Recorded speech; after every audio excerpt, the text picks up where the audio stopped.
firing line there.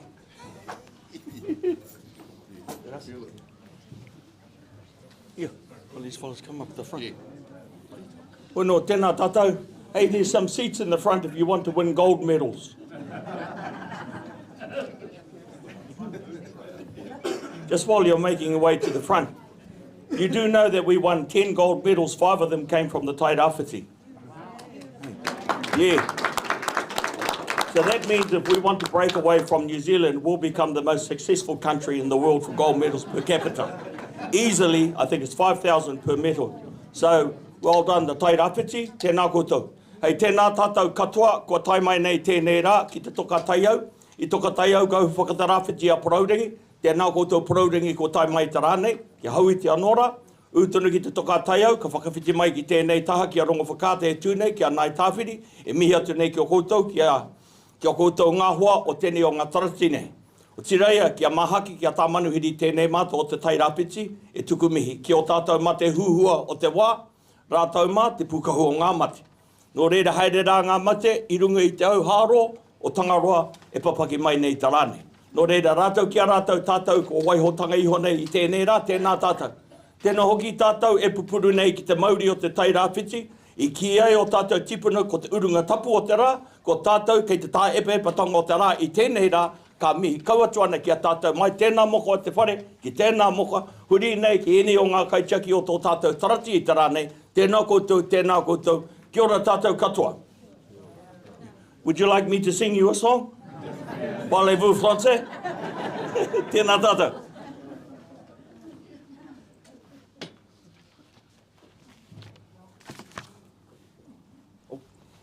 Tēnā koe, e te tā, e mihi, e karakia, e taki karakia mō tātou i tēnei ahi pō, me koe hoki Lady Rose, e tautoko nei, hei tuara, mō tō mātou rangatira, me mihi kauana ki a koe.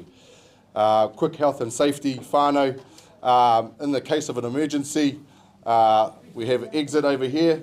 We're asked to exit this door, these sliding doors over here, make your way down the stairs, and the evacuation point is in the car park, just behind us. Everyone should know where the toilets are, but if you don't know where the toilets are, they're just outside the door here. I'm sure you'll find the signs there. For those that don't know me, ko Doug Jones ahau, he uri ahau no rongo whakaata no ngai tā manuhiri, no Ngāti Kahungunu hoki. I tipu ake au ki roto o tūranganui a Kiwa, a neira te mihi ki a tātou katoa. So I'm Doug Jones, grew up here in Tairāwhiti in tūranganui a Kiwa. I'm from Rongo Whakaata, from Ngai Tā Manuhiri and from Ngāti Kahungunu. I'm the Chief Executive of Trust Tairāwhiti and really pleased to be here tonight to support us through the night. We've covered off the health and safety aspects. Just for your information, this hui or this meeting and AGM is being recorded and live streamed. So if you do have questions, please, we'll have some roving mics. Please ask your question into the mic so that we can pick that up for the live stream. But for now, I'll hand over to David Batten, our chair, to run us through the formalities of the night. Kia ora.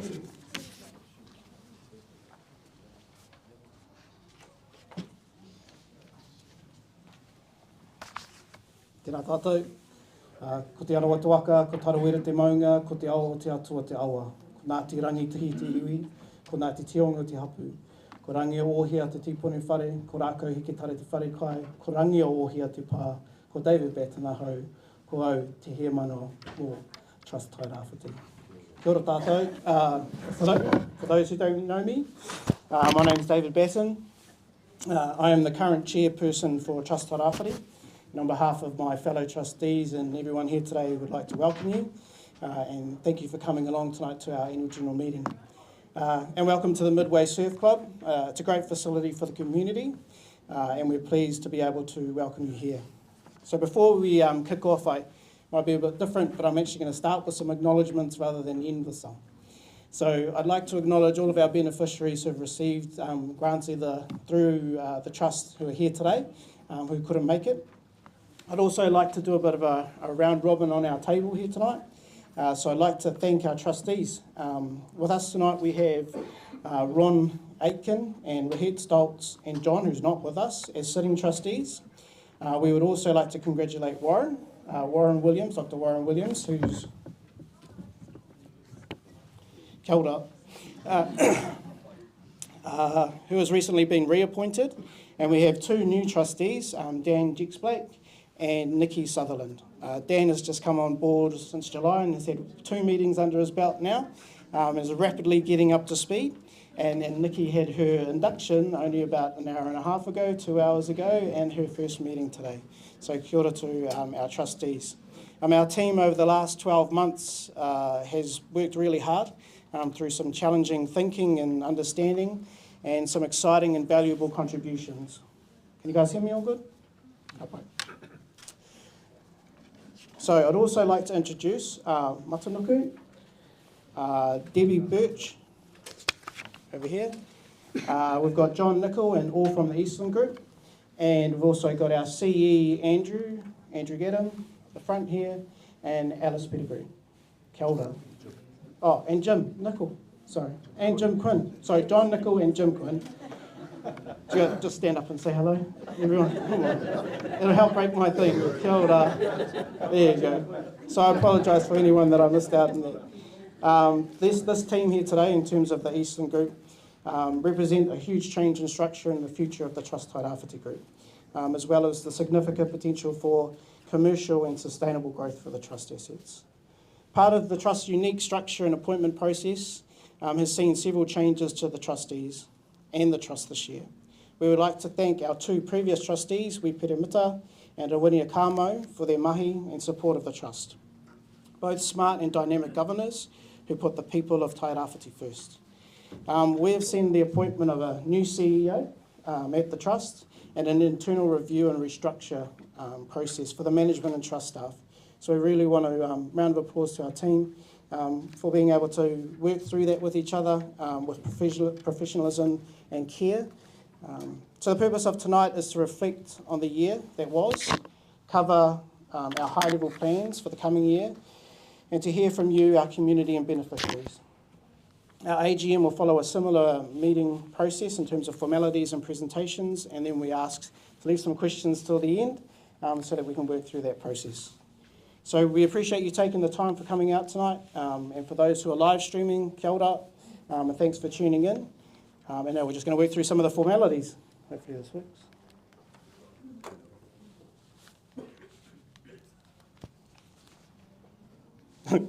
So we just moved the red line. Kia ora. So, apologies. We've received a few apologies for this evening.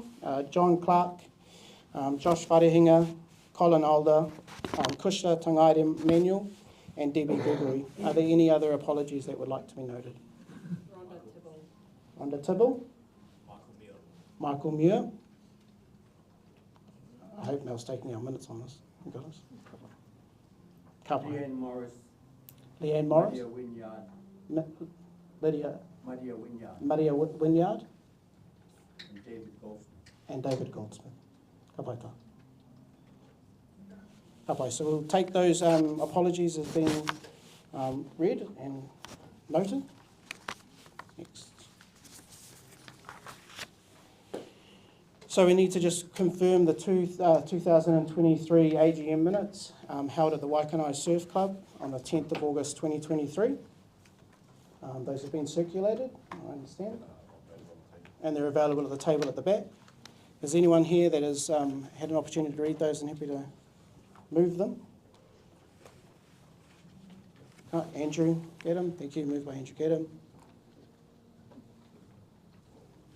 By Andy, thank you. Rob Talthart, oh sorry. Take that as being accepted. Matters arising, so any matters arising from the minutes that aren't going to be covered later on? No, keep moving through. Right, so the year in review. So over 2023, trustees and management reviewed the Trust strategic plan. Te Akarau Taki Ki Te Tau 2029, to ensure it aligned with the changing needs of our communities, businesses and the organisation.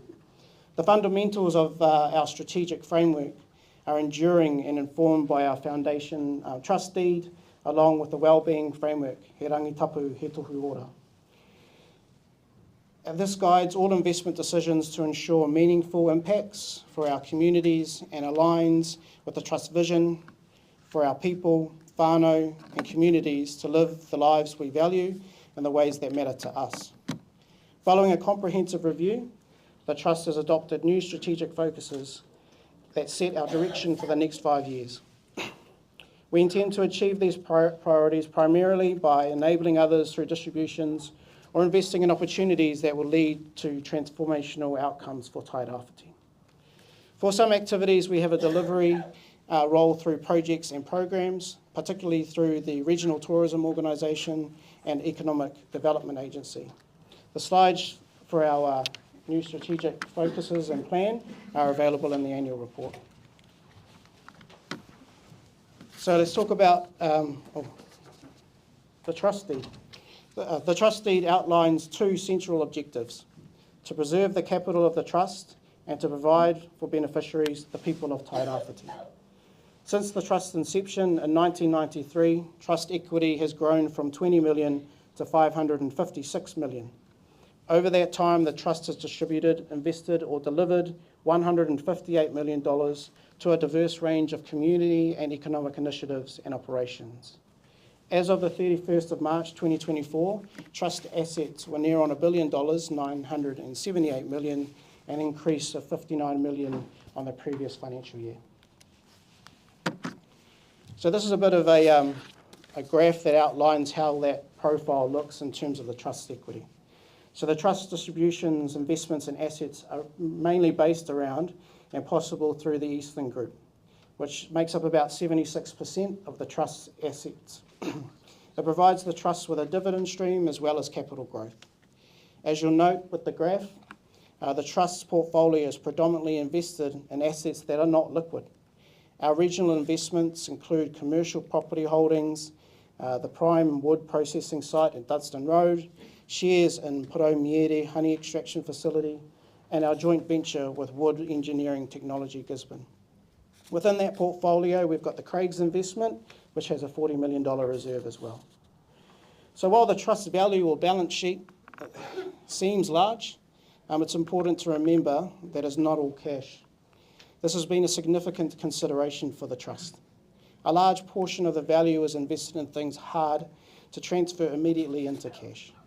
A success story, yes, but how can the trust now generate revenue and become more liquid with its balance sheet to better provide for the beneficiaries of Tairāwhiti?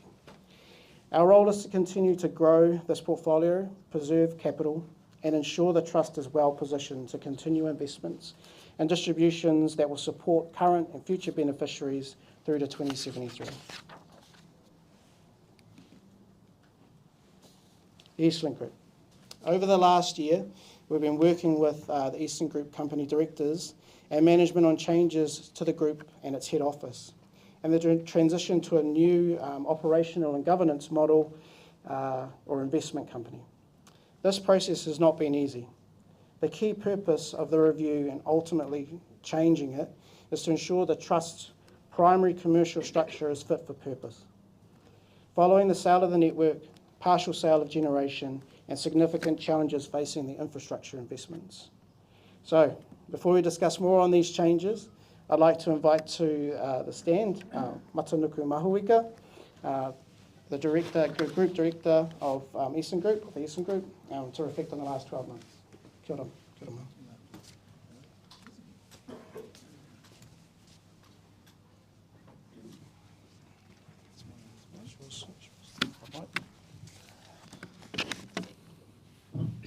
Ahoi no rā tēnā tātou. Tēnā koe te tuakana e Darren. Aha kua ahua tūreiti taku tāingatanga mai ko Niki. I pā mai te ia o tō karaki e kairunga iau i haramai. Nei ana. O te rā kia tātou e huitahi nei tēnei rā. Ki tēnei hui ātau o Trust Tairāwhiti.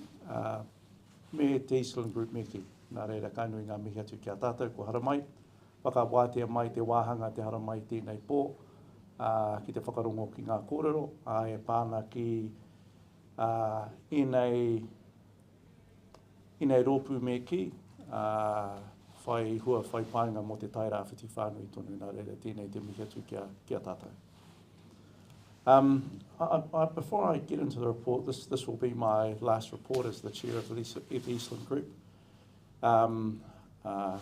The new chair of the Eastland Group, or the new structure that will be in the place where the Eastland Group currently sits, is Debbie Birch.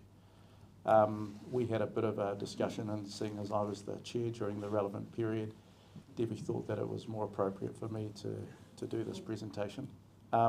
Because it's my last meeting, though, as the chair, I do need to do some acknowledgements. So what I would like to do is acknowledge we have some of the directors here, but all of the directors of the board of the Eastland Group during the time that I have had the privilege of being a director and being the chair. The management team who have worked very hard over the years that I have been involved with the Eastland Group in order to not only grow those businesses but also to protect what are important assets for our community and look at ways that we can continue to provide benefits through to the trust so that the trust can distribute those benefits to all of you and to our communities to meet the different needs that our communities have. I do need to make a special acknowledgement to Matt Todd, who has recently ended his time. In fact, I don't think he's quite ended. I think his time ends at the end of this month, but who is in the process of ending his more than 20 years as the chief executive of the Eastland Group.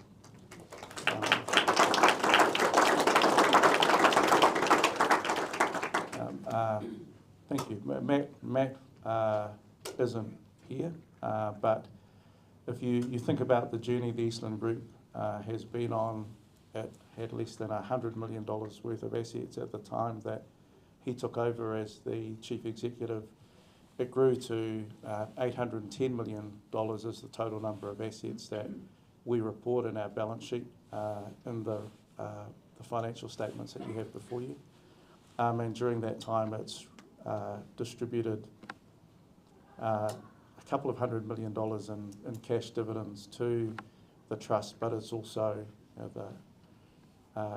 had the benefit of the growth, which gives it an opportunity to free up some of that capital for future needs into the future. And so, he does need to be acknowledged for his time at the helm of the group and the enormous benefit that his stewardship of the Eastland Group has provided to our community. So moving then to the, and actually I'm going to divert back. I also need to acknowledge the trust. As David said, the process that we have been through in the last wee while has not been a straightforward process. Any sort of restructuring is difficult.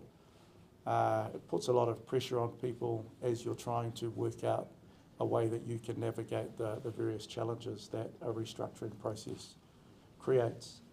And that's included the sale of the network, which was one of the original assets of the group. Not an easy decision to make, but a decision that the trust was bold enough to support, and it's continued to support the group in the divestment of 50% of Eastland Generation and in repositioning the group for what I think will be a further stage of growth. So I do have to acknowledge not just the trustees that are here, but those that have served as trustees of the trust during the time that I've been on the board of the Eastland Group. So after that, turning to the year in review.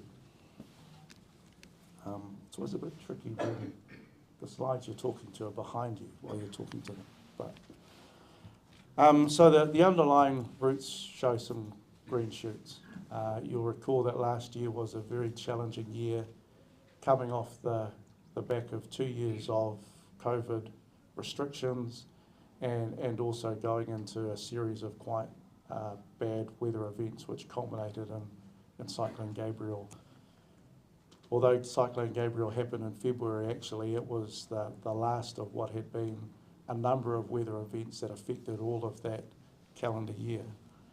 But what we are starting to see is some recovery. There are still some challenges ahead of us, And that's not just the Eastland Group, that's the region as a whole, and I'll touch on those at the end of the slide. So we concluded the successful capital raise for Eastland Generation. We did it at an enterprise value of $503 million, which was a greater number than the figure that we had in our books for that business. That hasn't come through in our accounts because we finally settled that in April of this year. It does mean that there will be a significant capital gain that will come through in next year's accounts. But nevertheless, the transaction was concluded during the last financial year. We are in the process of constructing a new geothermal power plant at Eastland Generation, the top two, which is on the Kawerau field. It is 49 to 50 megawatt power station. It will take the total generation output of the Eastland Generation business to somewhere between 120 and 130 megawatts. So at that sort of size, it starts to become a significant generation business. We were able to get open in fact, it's the region's first utility scale solar plant in Tairāwhiti, which is the facility by the airport. For a brief moment after it was opened, it was in fact the largest utility scale solar plant in New Zealand. It's since been overtaken by some others that are much larger. But nevertheless, it was quite a significant development for this community. And part of the reason for that is if you think about power supply into the Tairāwhiti, most of it comes down a skinny line from Tuai. And we saw the impacts of that during Cyclone Gabriel, and that we lost power for something like 8 hours. The reason we lost that wasn't because we had a problem with our own network, but it was because the Red Hills substation in Hawke's Bay was flooded, and that affected power generation into our area. So beginning to look at embedding generation within our region is a significant step for us to take. There are some larger solar developments which are in the pipeline for the generation business, and Te Huotara was an important first step into understanding solar energy, the associated technologies, and how we can make this work in a region such as ours, where we don't have the benefit of hydro or geothermal energy generation. We also completed the Twin Berth project and won an award for it. Which was great. The consenting process has been completed for stage 2 of the port, and that's something which will be the job of the new port board to progress at an appropriate time. And of course, as David has said, there is a new operating model in place. If we go to the next slide, so these are the key figures. We recorded a profit of $23.8 million. We made distributions totaling $14.3 million, which is a combination of, as I recall, dividends and also interest paid on convertible notes. The port did 2.4 million tonnes of trees, which, given the challenges of the last 12 months, was a pretty good effort. Now, we would ideally want to see a greater volume coming out of that port. We would prefer to have the volumes coming through that port as closer to 2.7 to 3 million tonnes. The challenge the port has, though, is that the port ultimately, because it's largely a log port, relies on the health of the forestry industry in order for it to generate revenue. So this is a number that we should be mindful of.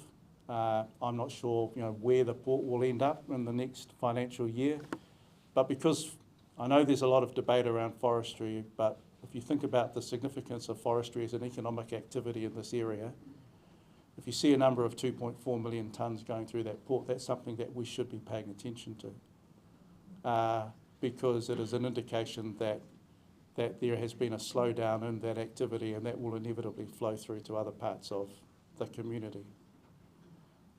So I don't say that for any other reason than to say that we have these indicators around the overall health of our community which come from the performance of some of these types of assets.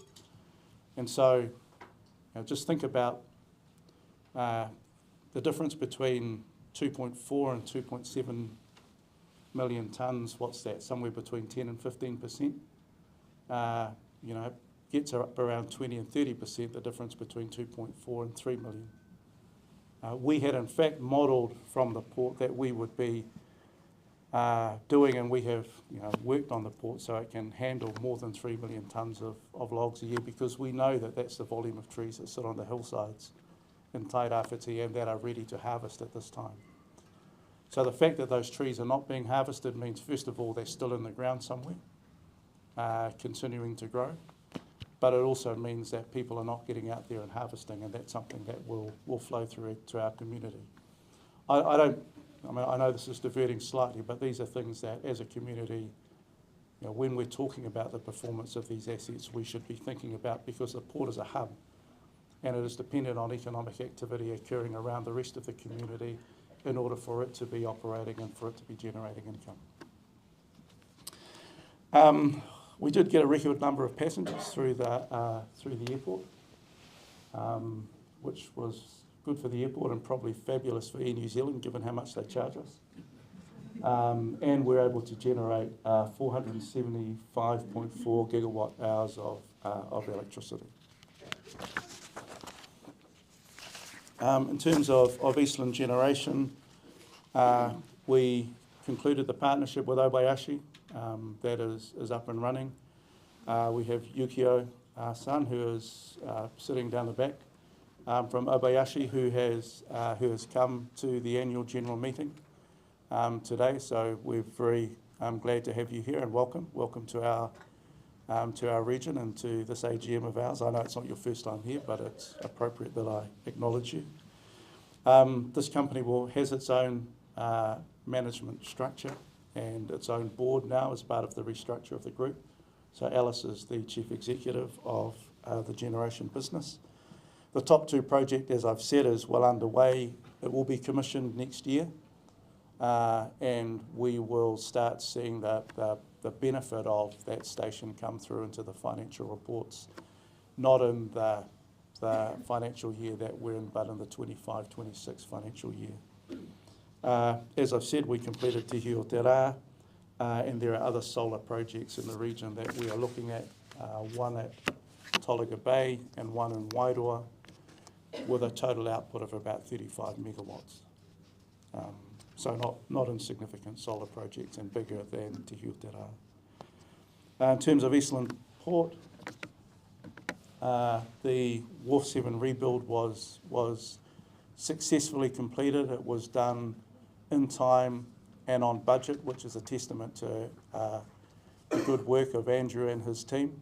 Not an easy thing to do when you're getting steel shipped here from China and doing those sorts of things in order to complete that port development. So that really was a success as a project. The twin berth consents have been concluded. Northland debarking had a good year.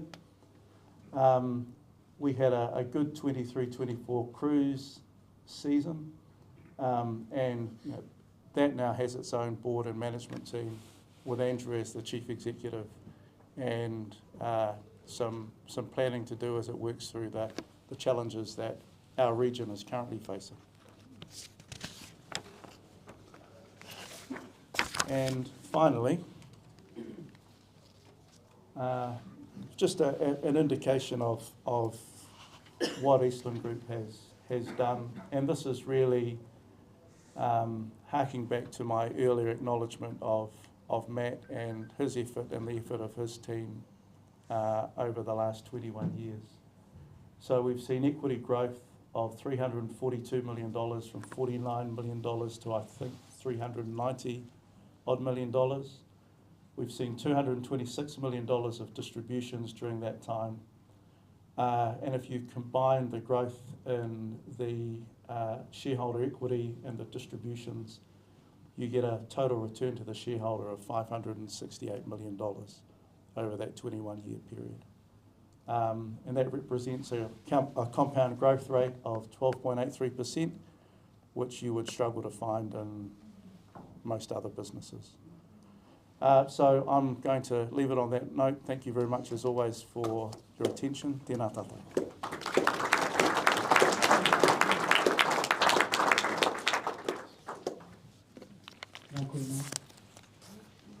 So about 30 seconds before we kicked off the hui, I had an empty seat next to me. I was praying you were coming through that door, because I don't think I could have done that for the last couple of minutes, that's for sure. I've stuffed up the first half of the hui. So as we go through, so yeah, tēnā koe mā. Like, honestly, for your own personal leadership in this space, I'm grateful. I know you're a new kid on the block, but in the time that I've been here, you've been very supportive, and also to the other directors. When we say it's been challenging, we have to be at heads with each other sometimes. And we've had to do that a little bit over the last 12 months to get what we believe amongst ourselves is the best outcome. So thank you for going through that process with us. I do appreciate it, and so do the other trustees and the trust. So just to round up in terms of those strategy changes for the group, we really wanted to be clear around what the Eastland Group reshuffle will look like, and the new structure will look like over the next 12 months. So after some significant due diligence, as I've just spoken about, we'll be moving it to an investment company. We agreed that these assets require a level of investment governance with the directors who can focus purely on their performance from a commercial focus and investment focus. So the previous Eastland Group directors' contracts ended in June, and 3 remain to transition this entity, as Ma has alluded to. Debbie Birch, who has been nominated as chair into that space, and then we also have Matanuku and Jim Quinn in those to transition it through. So it will look very different. The new structure allows us to focus on the investment side. We are already committed to with the Eastland Port and Eastland Generation, and in time it'll look towards regional investments and opportunities that will create value for our region. So we look forward to that. It's going to be a challenge over the coming months and years, but we know that we can do good together. So now I'd like just to hand back over to Doug, who will provide an operational update for the trust itself.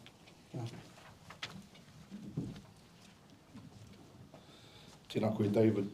Just tautoko the mihi, kia koe mātānaku, me ki rā ngā pukenga, kua tākonga nia ki a tātou o te Tairāwhiti whānui. So just a big acknowledgement to Mātānaku, his leadership, and all of those directors in Eastland Group to grow it to where it is, so that we can actually have some really challenging, robust, and good conversations for us as a region. So homa te paki mō mā.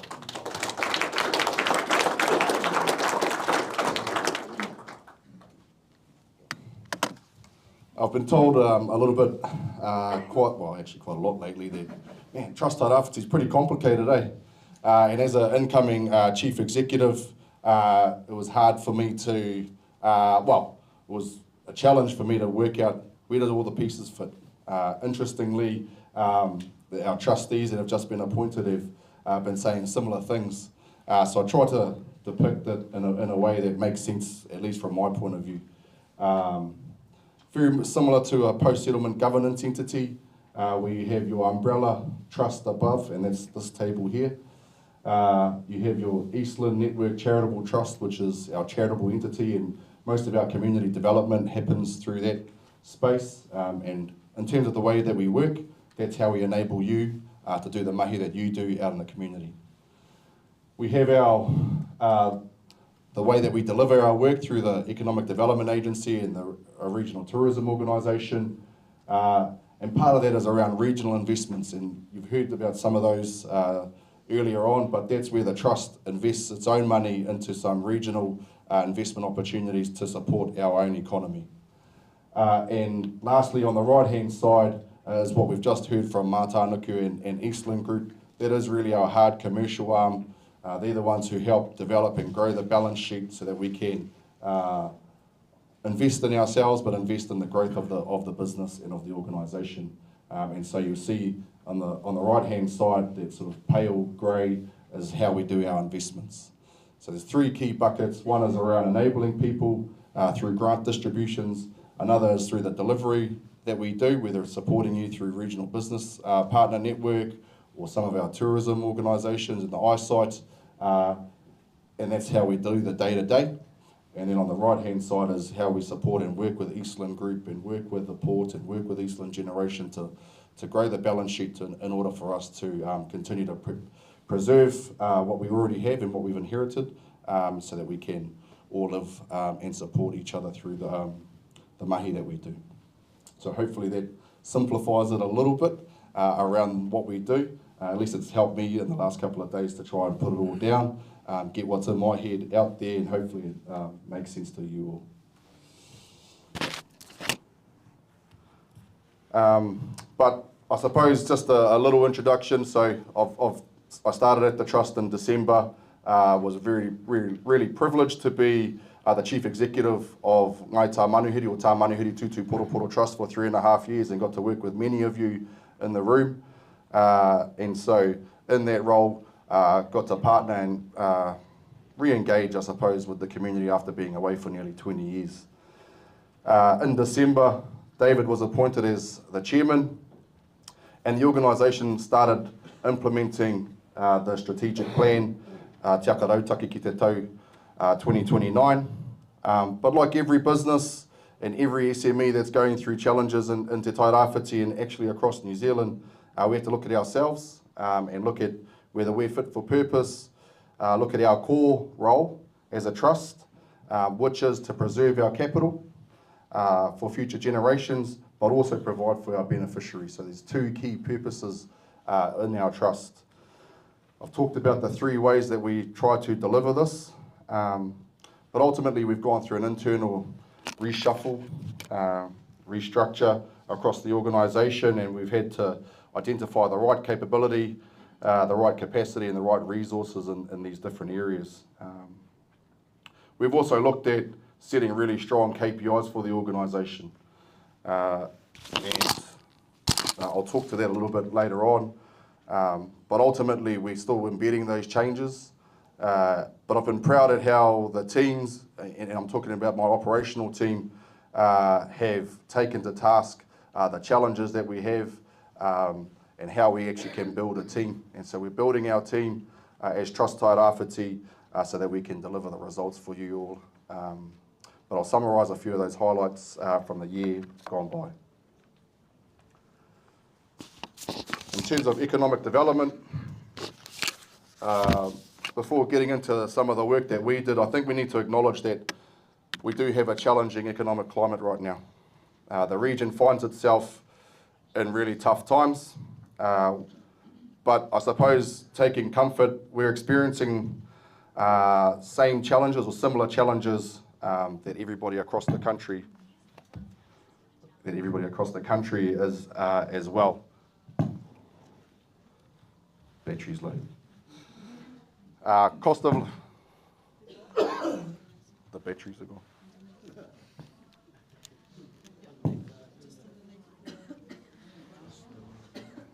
Cost of living crisis.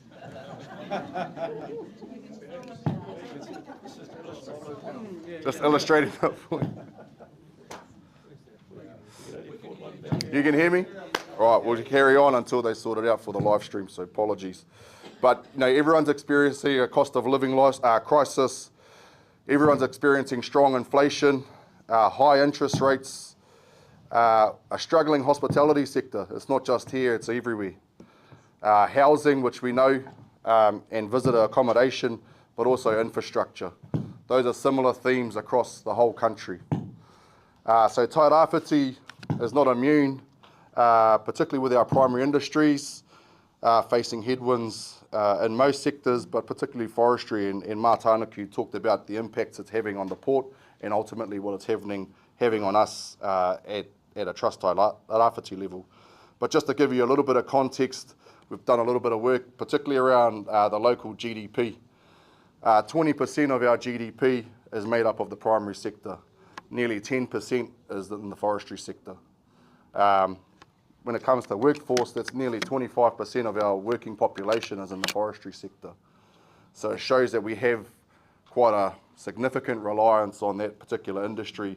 And so hence why the conversations that are being had, how we either transition that particular industry or support it, particularly around land use, is challenging because it's actually, it's affecting the bread and butter that's going on a lot of our whānau's tables.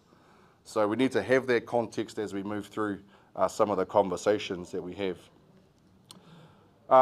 It's also important to note, and it was a comment made by some of our police colleagues yesterday, that the region has suffered 7 tragic deaths in the last 3 months. We all feel that, all of us.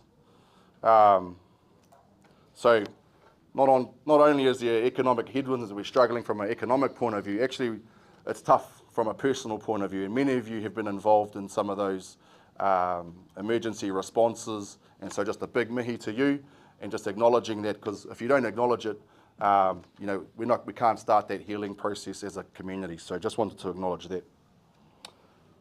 But moving forward, Trust Tairāwhiti, along with some of you, have done some pretty awesome stuff this year. We've done well, despite all of this, to support our community and our businesses to not only survive, but for some of them to thrive. And just wanted to touch on some of our success stories because we're here to celebrate, not commiserate. So we just wanted to touch on a few of our businesses. So in terms of our business growth and innovation space, we've been able to support 191 businesses. 140 of those have come through our regional business partner network process, headed by Joe Williams and the team, our business growth advisors. Another 50 odd of those businesses have been connected to Callaghan Innovation to grow what they are up to. And so Pukuora are one of our stars when we look at that. They've just gone through and had a session with Callaghan on Friday to look at how they make sure that they not only survive but thrive in terms of what's going on. They're looking at some of their protein products and how they can support their business but also the community. Just double check I'm not missing anything. I've talked about direct investments, and for that picture that I showed earlier, this is the middle part of that graph. But we've invested at least $5 million into different projects in the last year, fostering innovation, technology and future skills, which is a strategic focus for us at the Trust. And we've worked with regional partners on investment opportunities to diversify our economy. The Pro Mere facility is one of those examples, and it officially opened in February this year.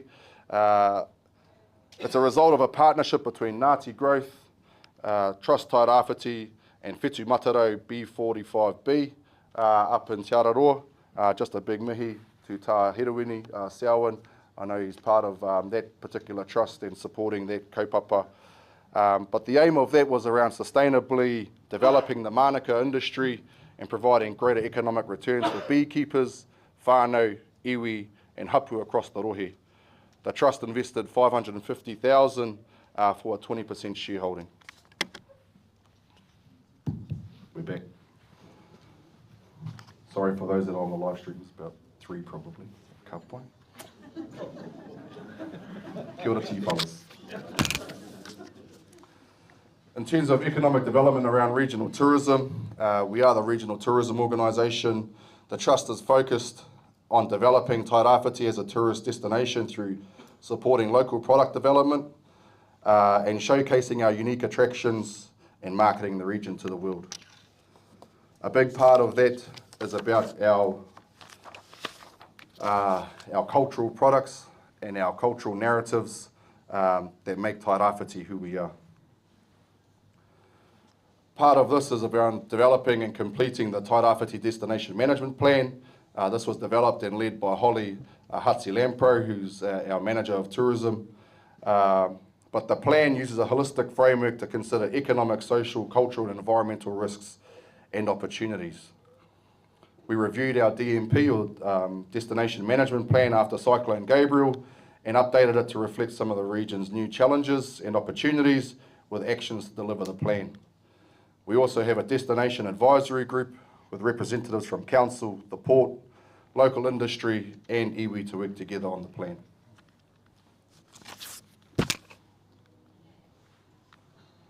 Cruise tourism is a low-hanging fruit for us here in the region. We've got 9,400 on there. I think I heard Mātānaki say something like 10,000. But we have close to 10,000 people coming into our port with deep pockets, let's be honest. But one key opportunity for us is around capitalising on that.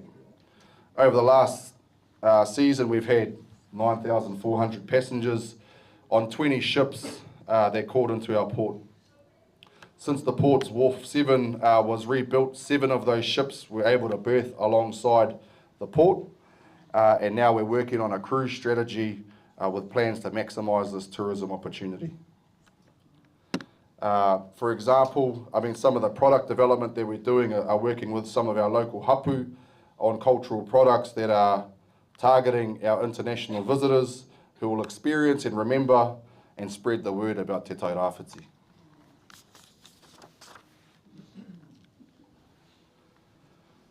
Community development. We're proud to say that the Trust has achieved a significant milestone this year in terms of its granting $12.3 million in funds to 118 community groups and initiatives. This is the most distributed in a year since the Trust's inception in 1993. Just to compare, in 2021, we distributed 7.3 million, 2.3 million to the community and another 5 into the airport terminal. In 2023, it was 4.39 million to 68 groups.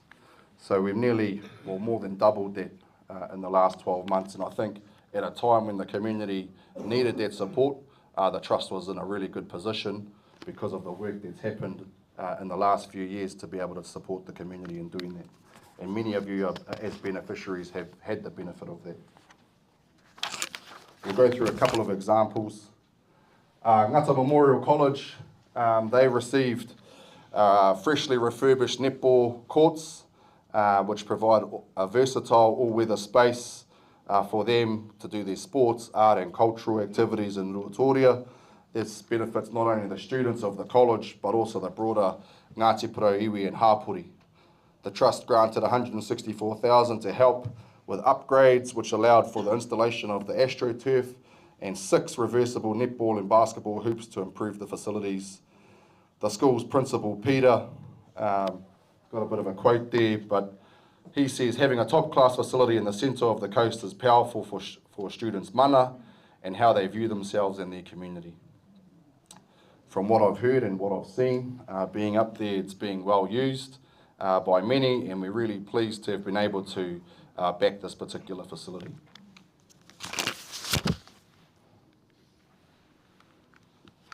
Hukirangi Enterprises Limited, along with many businesses, communities and iwi groups, and a special shout out to Toitu Tairāwhiti, is working to address the region's housing needs. Hukirangi Enterprises, through their whare ora model, are providing healthy and accessible housing options for the community. The Trust supported Hukirangi Enterprises Limited with a grant of $123,000, which enabled them to expand their Lytton Road site and increase production, building up to 10 whare at a time. Hukirangi are also developing a progressive home ownership model and program to help whānau into rent-to-own whare. This program is about de-risking the process for whānau and ongoing support around financial literacy and maintenance. We look forward to seeing the work of Hukirangi Enterprises as they work to address the region's housing needs along with everybody that's involved in the housing sector. Tūranga Health. Tūranga Health needs no little introduction. Good to see you at the front, Liwiti. Tūranga Health is highly regarded all around Aotearoa for its innovative approach in delivering health and wellbeing services tailored to our community. Tūranga Health bridges the health gaps for Māori and Pacifica and Tairāwhiti, focusing on holistic care initiatives that connect with whānau and their whare or in their kāinga. Honouring cultural identity and active community engagement are core principles of Tūranga Health's mission. This year, the Trust supported Tūranga Health with $75,000 in the last year to support a huge range of different community initiatives. Tairāwhiti marae. They received a significant distribution of $1.4 million. This distribution supported whānau, hapu, iwi, the broader community development program and aspirations led by Ngāti Onioni and Te Poho Rāwhiti marae. They are hugely active in the space of supporting our communities and have done some impressive environmental restoration projects up on Titirangi, facility improvements, community events, and post-cyclone resilience work at the marae, and delivering outcomes that align to our framework, he rangi tapu, he tohu ora.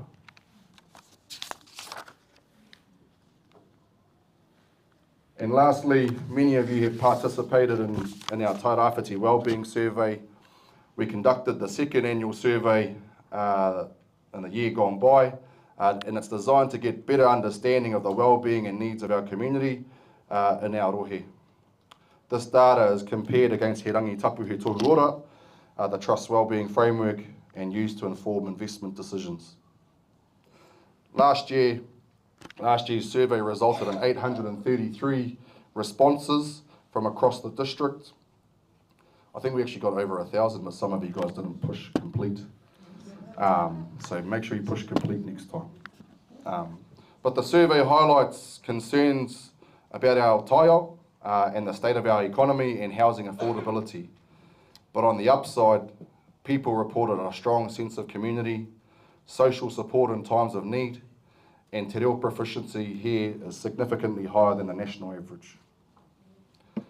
We're now gearing up for this year, 2024, in terms of launching our survey, which will open just before the AMP show, and we'll have a site there, so come and visit us at the show. You might get some jelly beans if you're good. If not you, then definitely your moko. And the year ahead, so that was our year just gone by, but wanted to also mention the year ahead. I've talked about Te Aka Rautaki ki te tau 2029, or Rua Te Kau Mai Iwa, but we have our SOI, Tākina Te Kawa, and that's really about our annual plan and what we're focused on in the next 12 months and how we enable and implement our strategy. Our strategic priorities are enabling communities, mahi kaitiaki, fostering innovation, enhancing our place, and trust fund preservation. Our priorities and focus areas that sit beneath them are intentionally quite broad so that we can support a wide range of initiatives and projects. However, as we receive more information and facts from our wellbeing survey and information from the community, we will be more targeted in our approach moving forward, especially around economic development and community distributions. A few examples in terms of how the Trust has, I suppose, tried to turn up and increase some of our target deliveries. For example, we've increased our target around supporting business capability. Last year we had a target of 120. This year we want a target of 200. We also want to increase the number of Māori businesses being supported by 50%. We also have some solid targets around research and development, particularly with our support with Callaghan Innovation, as well as supporting some of our regional tourism products, particularly around the cruise ships, and also those tourism products where we can capitalise on those. For more information, go pick up our SOI. I'm sure you'll enjoy it while having a cup of tea. But if you don't need to read that, the Chief Executive open report in terms of our reporting, we do have public meetings. We will be reporting transparently around those every quarter. But these measures will be reported against not only quarterly but at our end of financial year in our annual report. From a management point of view, we're trying to improve our reporting to you, our beneficiaries, and try to make this as accessible and transparent as possible. This will enable us to report directly to you, and you can also engage directly with us come through our waharo. We're really keen to have a kōrero with you. But for now, I'll hand back to David to finalise our formalities, take us through the motions before we open up for questions. Kia ora.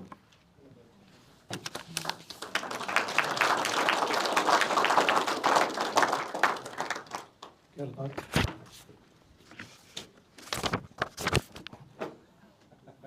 I'm glad they found the batteries for that mic, because your voice is a lot louder than mine and no one was going to hear me down the back. So we've got a couple of, we've got 4 motions to pass. So I will ask if you can, if you are going to help us pass these, if you just say your name and put your hand up if that's possible, so I don't stuff anything up. So the 2023-2024 financial statements and annual report, Trust Tairāwhiti's consolidated financial statements and annual report for the year ended 31st March 2024 be received and noted. So I do have to get a mover and a seconder, if that's possible. I move. Oh, kia ora. Tairāwhiti. See a seconder? Yeah, there we go. Go ahead. Okay, ka pai. Our second motion is, I'll take that all as carried. Our second motion is the appointment of auditors. So in the interest of efficiency and cost effectiveness, the beneficiaries appoint Deloitte as auditor for Trust Tairāwhiti for the period from the conclusion of this annual meeting until the conclusion of the next annual meeting. Can I get a mover and a seconder for that, please? Joe? Yeah. Oh, and then Ron. And these scripts. Okay, number 3. So the remuneration of the auditor of Trust Tairāwhiti for the period from the conclusion of this annual meeting until the conclusion of the next annual meeting be fixed by trustees. Mover and a seconder. Yeah, go Ron. Go on, Jim. No, I'll do it. Oh, can we do it? We can't do it, we're trustees. Yeah, Lyle Evans. Yeah, Andy Christie. Yeah, thanks, Andy. Oh, last one, the statement of intent for the 2024-2025 year be received and noted. I think. Yep, SOI. Andrew, get him. Anyone else? Yeah, Tairāwhiti again. Ka pai whānau, that's all of the motions passed. Kia ora. So we're going to move on to general business, and I'm going to wing it for a little bit here beforehand, just to, yeah, I'm not used to having scripts in front of me. Ka pai for the team for putting it in front, and I stuffed up half of it anyway. But I just wanted to say on behalf of the trustees and myself personally, it's been a full-on year.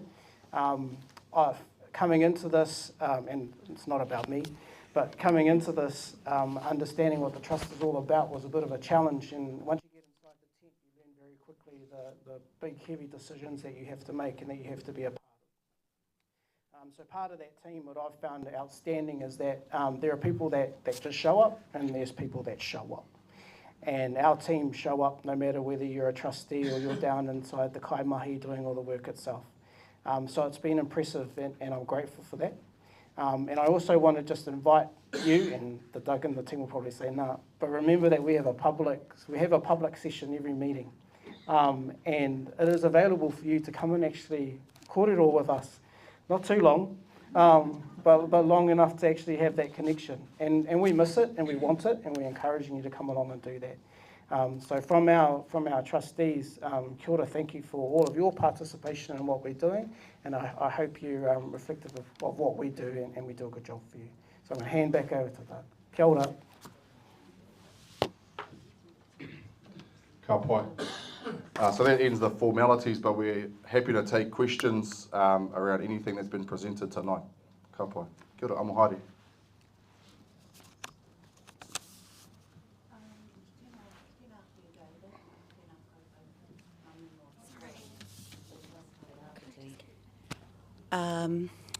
My part, no, it's not working.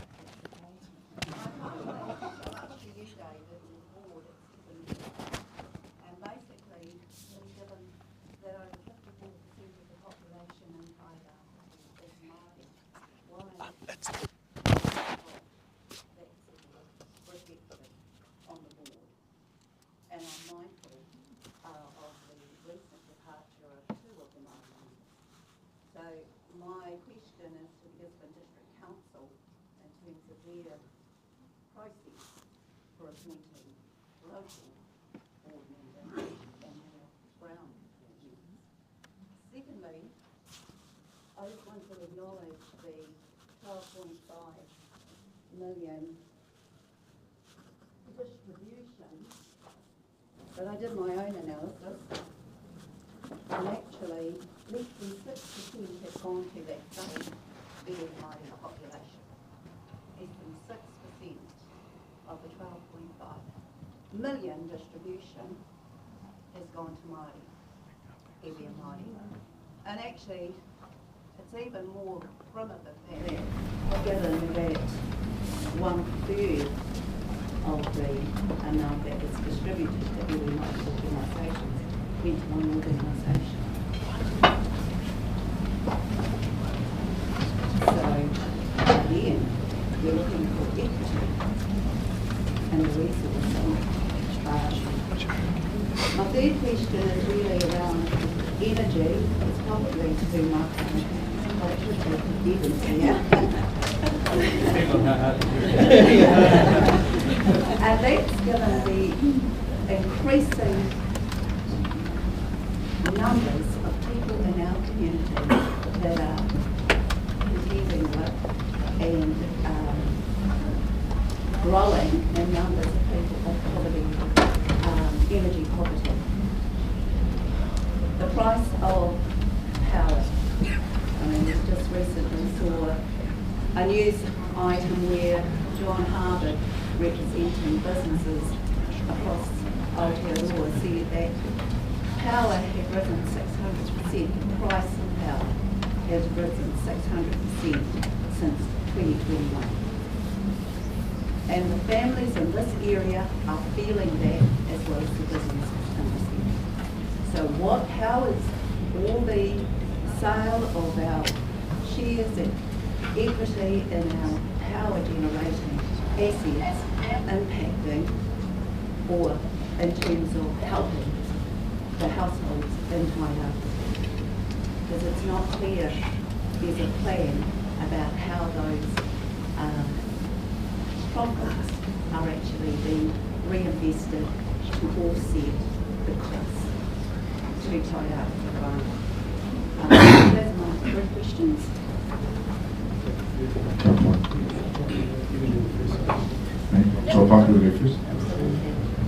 Thank you very much, and thank you for that question.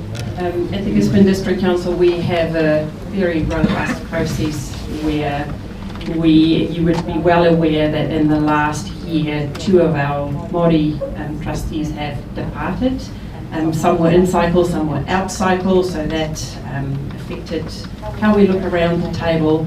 But as always, we are striving to bring the best possible people representing our community on board, and we will keep doing that.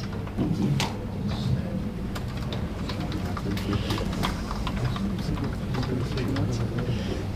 Thank you for your answer.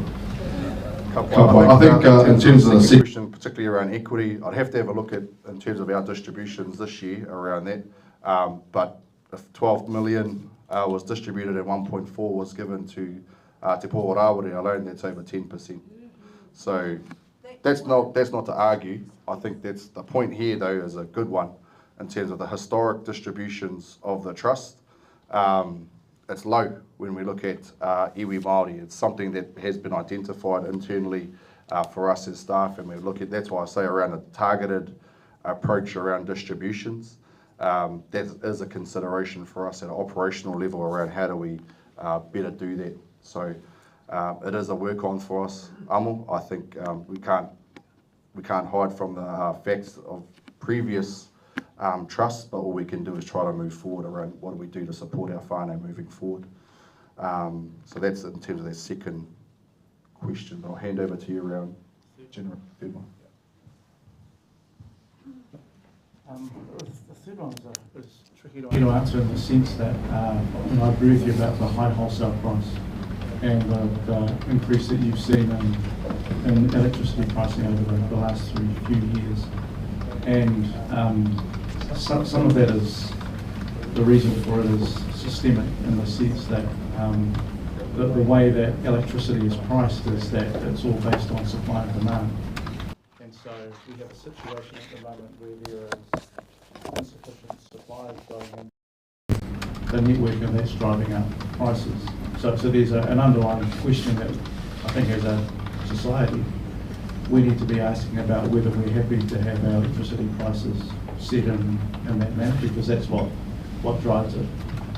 In terms of the contribution of Eastland's generation activities, actually currently, apart from having some embedded electricity here now, those are investment activities. So those are activities that we're undertaking for the purposes of, at this stage at least, generating returns to those businesses that we either reinvest or we provide funds through to ultimately trust Tairāwhiti so that could be spending on community initiatives. We're not a retailer, so we're not in a position to provide rebates or those sorts of things. We are just a generator. So we provide electricity which goes into the network and just gets priced at whatever the wholesale price is. We're not getting a lot of benefit from that, to be perfectly frank, because we hedge a lot of our generation activity. So about 80% of our generation output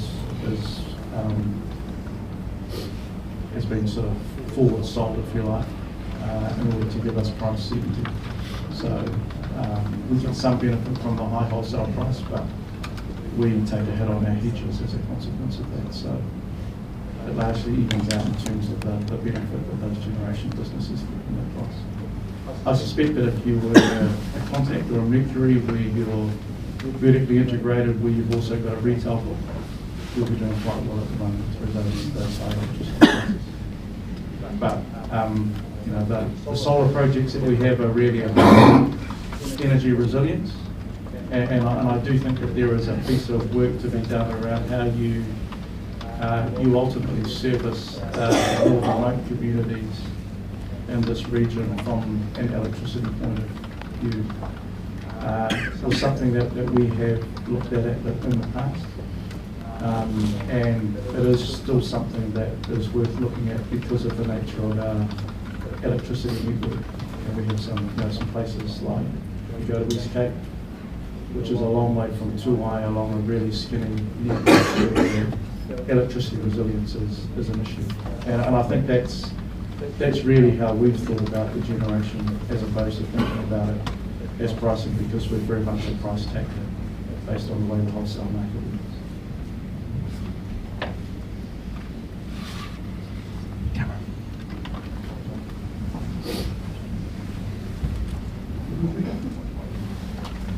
Probably to microphone.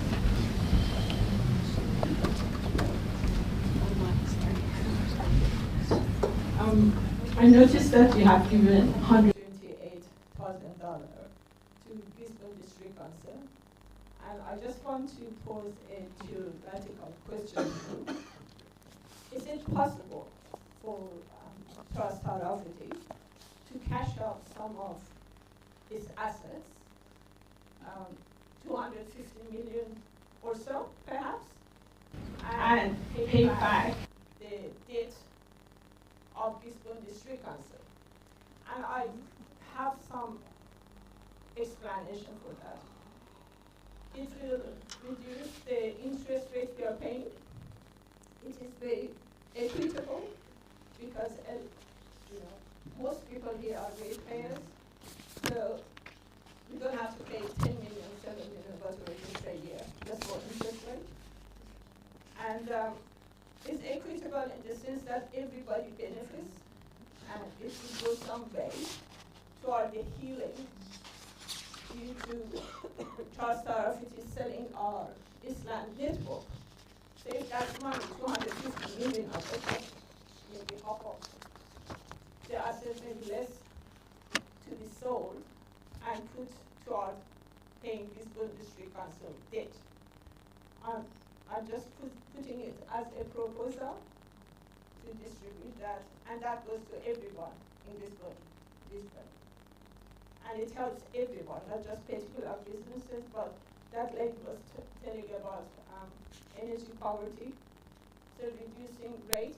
And I'm not saying just give it to this Gisborne District Council to go and do more Grey Street.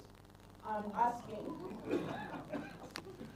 to do some proviso, no more, like put a freeze on the rate increases, and perhaps no going and borrowing more money, another 250 million in 10 years' time, just to keep the debts,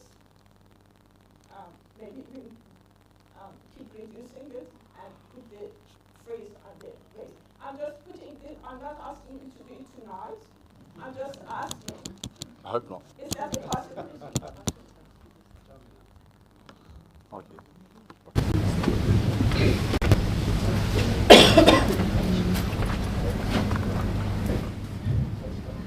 Thank you. I will give a little answer. Won't be able to answer your question. But the Trust does work in partnership with the Council, particularly around our functions around the Economic Development Agency and Regional Tourism Organisation. The Council does contribute to these costs, but the majority of the work that we do as a Trust is to help build and diversify the economy, is really off our own bat. The Trust doesn't provide community funding or core activities usually funded by local or central government. That's not our job. However, investing in community facilities is a strategic focus for the Trust. Some of the recent facility upgrades, like the one that we're in tonight, have been made possible because of the Trust and the partnerships that we've been able to have. So the War Memorial Theatre is another example, Lawson Field Theatre, the skate park, the pump track, Oneroa Walkway. Those are the things that we are investing our time and energy into. We're not here to do the job of local and central government, but we do work in partnership with them where we can. Can you just clarify? I understand you're not planning to, but can you just answer me yes or no? Is that a possibility? You are given 128,000. So if the trustees decide, is that a technical possibility to pay 200, cash up some of the assets and pay that to the council debt? Is that theoretically possible? Because the beneficiaries are all the Gisborne district residents. I'll do my best. One thing, financially it's not possible. That money is not, as I was trying to explain before, it's not liquid in that way that we could just transfer it over. There's complications in around, well not complications, in the way that the Trust is formed and the way that we have those two key things that we have to do, preserve the capital and move that forward and looking after the beneficiary. Those are the key elements of it. So one, it's probably not financially possible. And two, it's actually not within our mandate to be able to do something like that without a whole constitutional change, and that relies on both ourselves as trustees and the Trust, and also the Council being on board with how that all kind of works. So I understand the request, but it's not a simple answer, and it's highly unlikely that would be possible. Goodbye.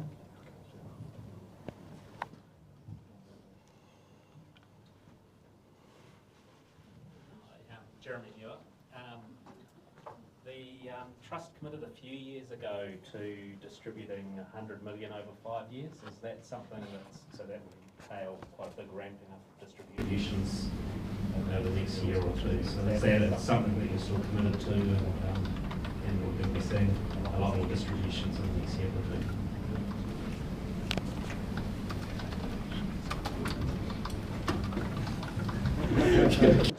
Hey, this is only my first meeting. Same. Throw me straight under the bus. Yeah, look, I would say it would be lovely to be able to do that. But I think we've got a lot of, and I don't like using the word headwinds, but there's a lot of complications happening out today that are different probably from the time that they invested that. So yes, the aim is to distribute the $20 million. But we're only getting $12 million potentially in from the Eastern Group, and we've got to make sure that we're preserving that capital. So without trying to run around a whole lot of bushes around it, it would be great to be able to commit to that. But it's going to be determined on what we can actually pull from the rest of our investments over that time. Because preserving the capital means, the outline would be that we can generate dividends and revenue from the investments that are sitting there to then supply it, not to utilise the capital we currently have to just distribute $100 million out. So yeah, I think it's a bit more complicated now than it was before, and mainly because we're not 100% sure on that 5-year plan in terms of those returns that will be able to distribute out. Yeah.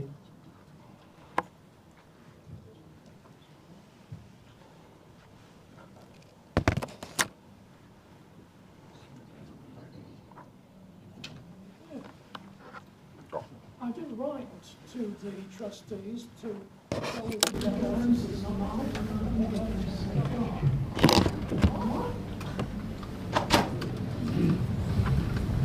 the first question was what the facilities management and internal administration did for 640 million.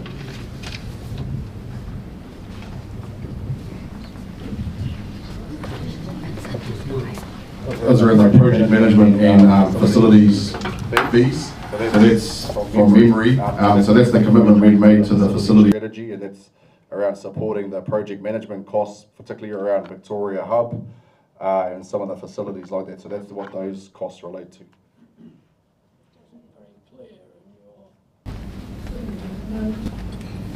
All right, control management. This is the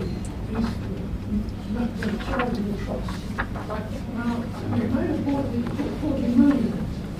Can't hear you. The Eastwork Network Charitable Trust. You've put 40 million into it, and it's not shown separately in the accounts, and I wonder why. Is it buried in the cash equivalents of 76 million?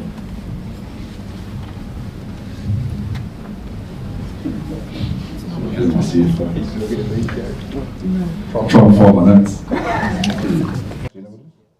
Yes, it is. Says my chair. It's consolidated. Yeah, it's a consolidated set of financial statements. So what happens is all those elements. Consolidating everything. Yeah, and across the group, it's part of that. And we talked a little bit around the $40 million reserve that's sitting with things, and so it is well managed in terms of having those individual entities and ownership. My last question that follows on. You better give me Yes, sir. The original donors were all electricity users, which really equates now to ratepayers. I do not see why you do not make grants to the Gisborne City Council to alleviate rate increases, which will be a benefit to all people who put money in. So is the council going to wait till 2073 to get some money out of this place? Because that's when it is going to be wound up and the council get it. That's a bit late for me. All the other people that put money in the 1993. So up to my mind, I think we've got a duty to do that. That's my opinion.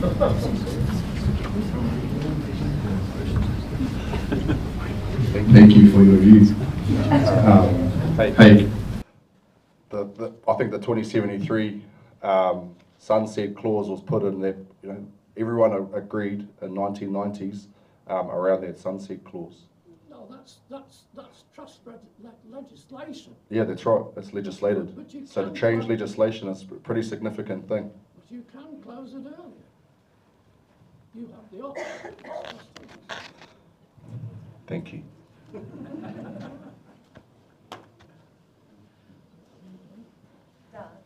Kia ora. I have a correction. It is 26%. I actually, 26%. Yeah, well, you see, you have three tables. categories. Yeah. So 6% was one of those tables, but it is a total of 26%, which is getting up there, but certainly isn't up there. Thank you. As you see, that's a roll call.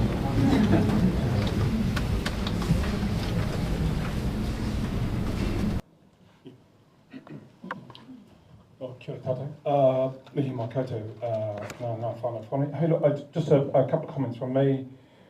These are really acknowledgements in the space that I operate in. Part of the Sunrise Endowment Trust. We've been fortunate enough to be alongside Trust Tairāwhiti Mātai Medical Institute that was open this year as well. Ngā Tongo, Ngā Tamatoa Trust, where we had the Nganumi Scholarships and the live Sea Company broadcast this year as well, and then the mahi that we did in Tūrangi where we basically branched out to bring events back to our backyard and profile to the rest of Aotearoa that we're open for business and that, getting the whānau back to these sort of settings. So as a counter, that is an example of things happening in the backyard and backing us as locals. So, ngā mihi. Kia ora. E rā te mihi ki a koe, Riwiti.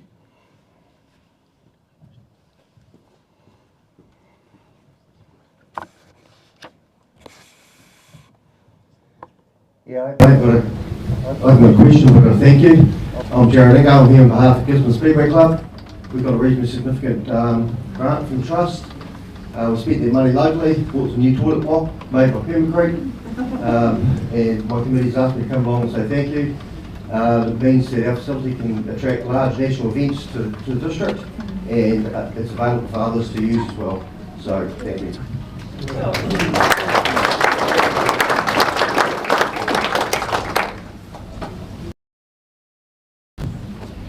Te mihi ana mo te ahotango pro mieri, you were there, David, and it is really a state-of-the-art honey production company. So thank you for the contribution, and look forward to seeing the Gisborne beehivers getting their honey done up in Manukau in the northern region. Well, kia ora everyone. Kei te taha o taku pāpā ko Tami Maia Smaila, kei te taha o taku mama o Tui Tere Mana, Julia Kina. So my dad is from Whānau Kai, Tautanga Mahaki, and my mum is Ngāti Pro. My name is Tairāwhiti Pare Crawford. They all call me Polly, and I'm the manager of operations for Taitech, which is a computer hub over at the Kaiti Mall. We mainly service our kaumātua. We help them with their phones and we help them with their computers. And yeah, we started with 3 people. In our classes now we got something like about 80. And last month was our biggest people through the hub, nearly 500 people in a month, which we thought was really, really awesome. Just want to say thank you to you guys. I hear all of these millions and hundreds of thousands going out. We got a couple of small grants, but we're really grateful for those grants. We will be coming back for some more. Now that I know you give out millions. But I don't think it'll be that much, but yeah, we just want to say thank you, because if it wasn't for you guys actually doing that, we wouldn't have had the nearly 500 people coming through our, through our doors. And just thank you to Joe and to Mitch and to Malcolm. So quite a few of you have come in to tautoko us. What's her name? Karen, is it Karen? She came in last week. Yeah, that girl over there with the glasses on. Thank you. What's her name? Karen. I just called her Karen. Yeah, so thank you to her too.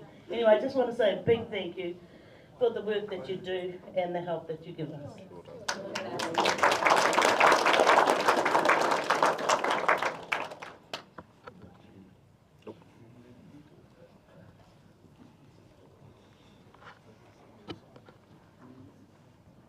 I suppose I better stand up and say thank you on behalf of the Tairāwhiti Corporate Development Trust. Here. We've got 5 groups off to Tairāwhiti in February next year. So, the chairman might be here, but he's not here tonight, so I'll say thank you there. Just another question regarding your Trust Tairāwhiti's being in charge of the tourism in Gisborne. So where you kind of started was Grey Street. Have you given any feedback about the bus stop being quite unsafe, the information center? Have you taken an active role to talk to the district council prior to project and ever since?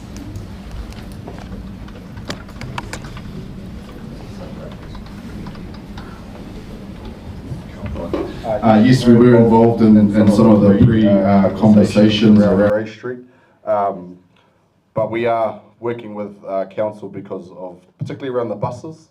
It's now not feasible for the buses in terms of trying to turn around and those sorts of things. So we're working with, at the moment we've got conversations with Rongo Whakaati We Trust around how to utilise the railway station over there just to allow the buses to turn around. Those conversations are live right now. So yeah.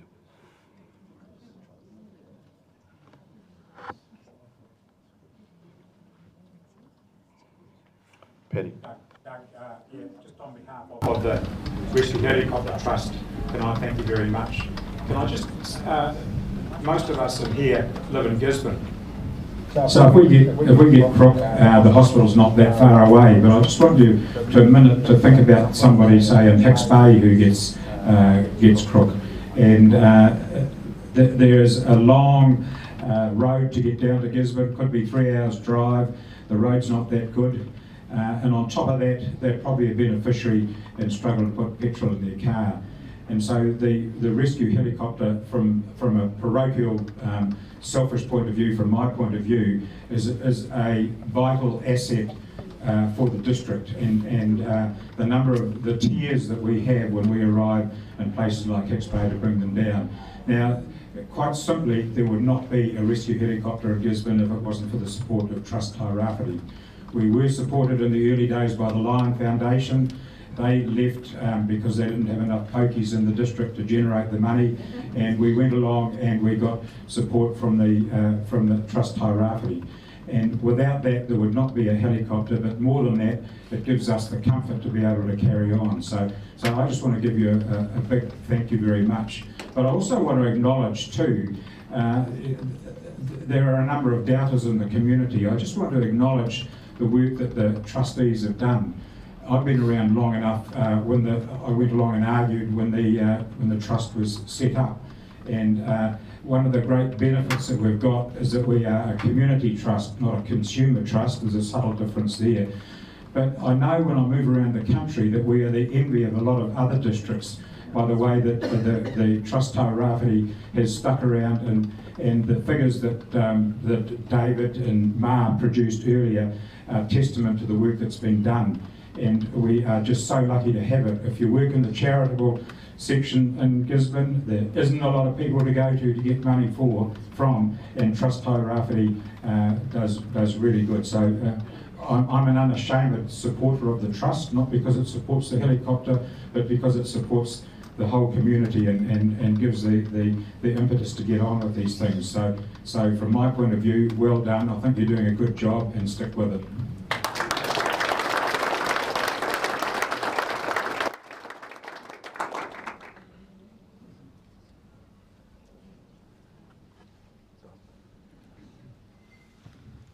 Three, two, one, done. Well, we're not. I think that's us. I don't think there's anything else. We'll see what's on. Okay. Yeah. Kapai. I'll hand back to our Derek to close our hui. And thank you everybody for coming out tonight. Really good to see all your faces. Thank you for the questions. We really want to continue engaging. As I said, our waharo is a doorway to come through and to come and have a chat with us. So please come and have a chat. Kia ora. Bueno, kia ora tātou, ko hoki ake ki te timatanga wako kōrero. E ki ana, e karaki ana, hara mai ki tūrunga tapu o te rā. Nei rā tātou tēnei wāka ki atu, e noho tonu ki tūrunga tapu o te rā. Tūrunga tū, tūrunga pai, tūrunga mā, tika tūrunga mā, langa te pōhakune mai. Tō warui tuhuri mai, ko tōku warui tuhuri atu. Taki nā kua, taki nā kua koe, tukura mā huki whakare wā tara I whenua kure I wehi tau whenua. Diurua mai koe ki tēnei whenua e tokotone. Ka turu ka whakamaua ki a tēnā. Haumi e, hui e. Kia ora tātou.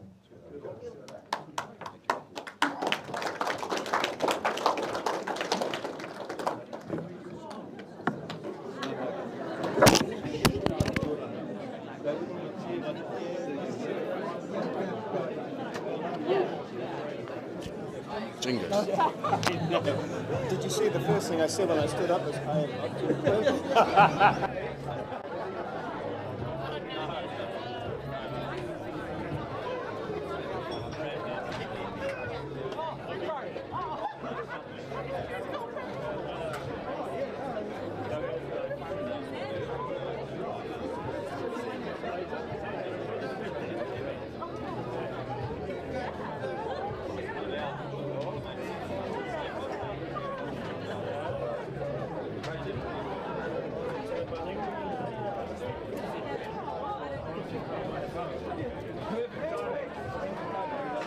Huh?